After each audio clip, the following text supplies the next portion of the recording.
In this video, I'm going to show you how to make 3D text or a 3D logo in Photopea step by step, even if you're a complete beginner. This is a super easy effect that can instantly make your designs look more professional, more dimensional, and way more eye-catching.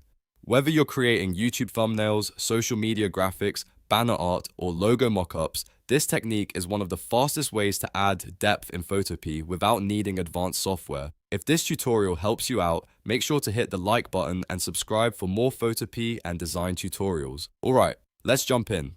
First, open Photopea and create your text or logo layer. You can use the type tool to type your text or place in a logo if you already have one. Once your text or logo is on the canvas, look over to the Layers panel. This is where the magic happens. To open the layer style window, simply double-click directly on the layer thumbnail. Make sure you double-click the actual layer area, not the name, so Photopea brings up the full style settings. Now that the layer style dialog is open, look at the menu on the left side. The first thing you want to do is enable the 3D option. When you check this box, Photopea will create a raised or extruded look that gives your text or logo a 3D appearance. This is the main effect, so once it's turned on, you'll immediately start seeing the shape come to life.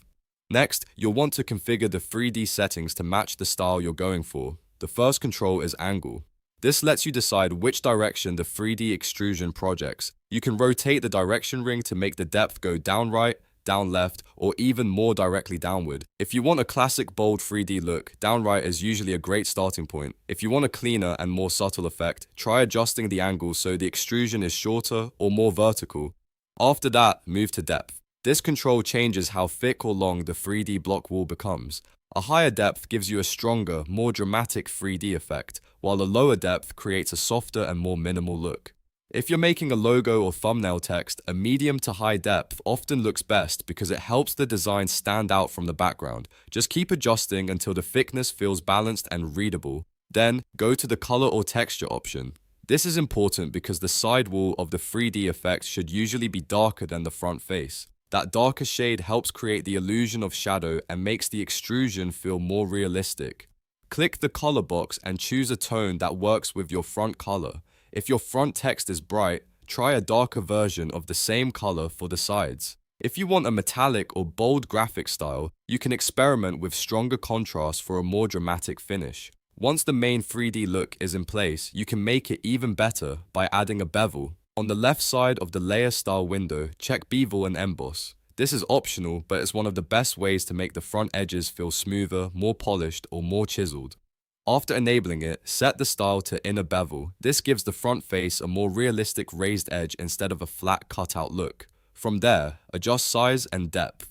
Size controls how rounded or sharp the edge appears, while depth controls how strong the bevel effect is. If you want a clean modern design, keep the bevel subtle. If you want a bold gaming style or metallic look, increase the settings a little more so the edges pop. The goal is to make the front surface look like a real object instead of plain flat text. Now, for the final finishing touch, check Drop Shadow at the bottom of the menu. The shadow helps anchor the 3D object to the background and makes the depth feel much more believable. Without a shadow, the design can sometimes look like it's floating awkwardly. Once Drop Shadow is enabled, adjust distance and size. Distance controls how far the shadow falls from the object, and size controls how soft or spread out the shadow looks. If your design is on a light background, a subtle shadow can add a lot of realism. If your design is on a darker background, you may want to increase the softness and lower the intensity so it doesn't look too harsh. Small adjustments here can make a big difference, so take a moment to fine-tune it until the 3D effect looks natural. Once everything looks right, click OK to apply the changes, and just like that, you've created a 3D effect in Photopea using layer styles only. No complicated tools, no advanced 3D software, and no expensive plugins required. This method is perfect for text, logos, titles, and design elements that need extra depth and visual impact. If you want to take this even further, try combining the 3D effect with different fonts, gradient fills, or background colors to create unique styles. You can also duplicate the layer and experiment with different shadow strengths for a more custom look. The more you practice these settings, the easier it becomes to create professional-looking 3D designs quickly. If this tutorial helped you, please hit the like button, subscribe to the channel, and turn on notifications so you never miss a new Photopea guide. Thanks for watching, and I'll see you in the next one.